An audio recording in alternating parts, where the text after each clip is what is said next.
Can I just point something out to you? God determines what is just and right. God's revelation determines that. If you as a human being create a standard of goodness and rightness and then demand God to live up to it, who are you making yourself to be? So the presupposition that Leighton has is that we can come up with these things on our own. So why did Abraham tie Isaac to the altar? I mean, there's so many places where that, again, man-centeredness, and I will not apologize for continuing to point out when he announces it over and over and over again, the man-centeredness of this provisionism. But yeah, we agree. It's centered on the man Jesus Christ because it's the Christocentric soteriology. In other words, God reveals himself through the person of Jesus Christ by not controlling his enemies, but dying for his enemies. He lays down his life, provides for his enemies. He doesn't pass by on the other side of the road like the priest and the Levite. He stops and helps his enemies. And if they deny his help, then that's their fault, not his.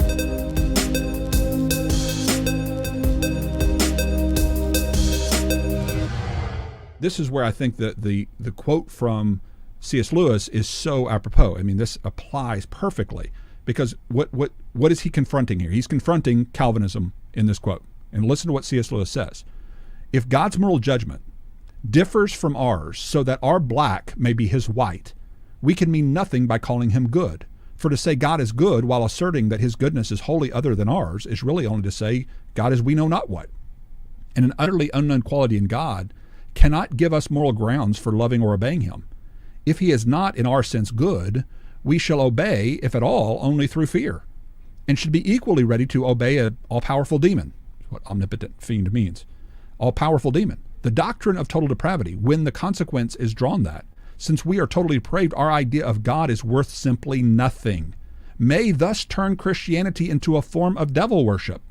And what is he talking about? He's saying that when people come along and blame God for doing devil-like things, but then say we should worship him anyway because even though it looks like a devilish thing, he still must be good, and that's just a quandary we can't understand in our multi-orbed world, but we're going to worship this seemingly morally evil person. And we're going, no. God is demonstrably good. What does demonstrably mean? It's able to be demonstrated why he's good. This is one of the reasons I wrote the book, God's Provision for All. This is what I start with the illustration of my grandfather. And this is why I get into this. And this is why, so please hear me. This is very vital to understand this. I talk about my grandfather because my grandfather, he went to be with the Lord probably 10, 11, 12 years ago. It's been a while. It's been a long time, probably longer than that.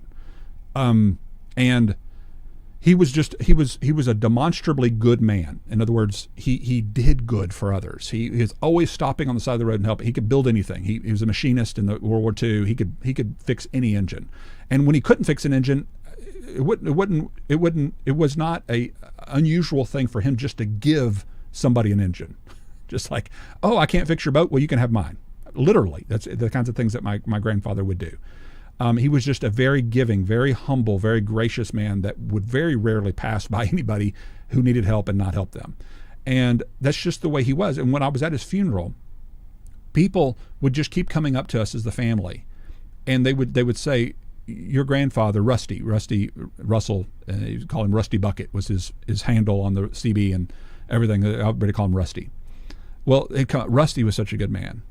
And they weren't just giving a platitude. Like a lot of times you'll hear platitudes at a funeral because that's just what you're supposed to say to the family. Oh, your father was just a good man. And when really he was a jerk and never helped anybody. And they would just, he's going to be missed. When they're thinking in the back of their mind, man, I'm not going to miss that guy. That's not the way this was. It wasn't platitudes. They would come up to me and they would say, Rusty was such a good man. And then they would tell me a story. What were they doing? They were demonstrating his goodness. They would say, when I was in need, here's what he did for me. When I had problems, here's what he did for me. He had that kind of character.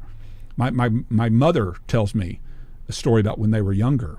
They had gone on vacation, and their house burned down, electrical wiring or something happened, and their house just burnt. Everything in their house lost completely to the ground. And the neighborhood and the people in the city, in the town where my grandfather was known at the time, heard about Rusty Bucket. You know, I get emotional talking about my grandpa. He meant a lot to me. And people, they had insurance to cover their house being rebuilt, but they didn't have insurance to cover the possessions. So that they literally got a new house, but nothing to put in it. No dishes. My mom didn't have any dolls. No beds to sleep on. They had nothing. And literally, I mean, just as a blue-collar worker, he just didn't have money. And so they had this empty house that the insurance paid for without anything in it. And the neighborhood began to hear about this. And they just began to return the things that he had given away. Gosh, why do I get so emotional? I don't know. Be a man, Leighton. Yeah, swallow your emotions, right? They just began to return the things that he had given to them, and oftentimes bringing a little extra to help fill their house up. And he lived by the principle, everything not given is lost, because that was true, especially that story. Everything he hadn't given out of his house literally was lost in the fire. It's true of our souls, by the way. Everything you don't give is lost, including your very life. And my grandfather lived his life with that. He gave, and he gave. And helping others in need, he demonstrably, you can demonstrate his goodness. How? By showing what he did for others. Okay? So if I give a defense, an apologetic for the goodness of my grandfather, how am I going to do that? I'm going to walk through and show you how my grandfather did good things for people and had good intentions towards people, not bad intentions, right? Okay, in the same way, if I'm going to give an apologetic for God and his goodness, what am I going to do? I'm going to demonstrate for you his goodness. And when somebody brings a false accusation about my God and says, God does this, and this evil thing, and some atheist yells, God determines all evil. He just likes rapists to rape and blah, blah, blah, blah, blah. What am I going to do? No, that is not my God. My God doesn't do that. My God actually helps people in need. He redeems all the evil. He actually is going to hold people accountable who do those horrible things. Nobody's going to be mocked. God's not going to be mocked. A man's going to reap what he sows. It may look like he's gotten away with that. He's not gotten away with anything.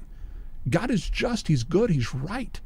And I'm going to defend God just like I would defend my grandfather by demonstrating his goodness, not by agreeing with my accuser and saying, oh, yeah, you're right. My grandfather actually caused all of this evil, did all these evil things. He actually started the fire and was the fireman, but he's good and you just don't understand my grandfather because you're not multi-orbed enough. No, I'm going to defend my grandfather by demonstrating his goodness.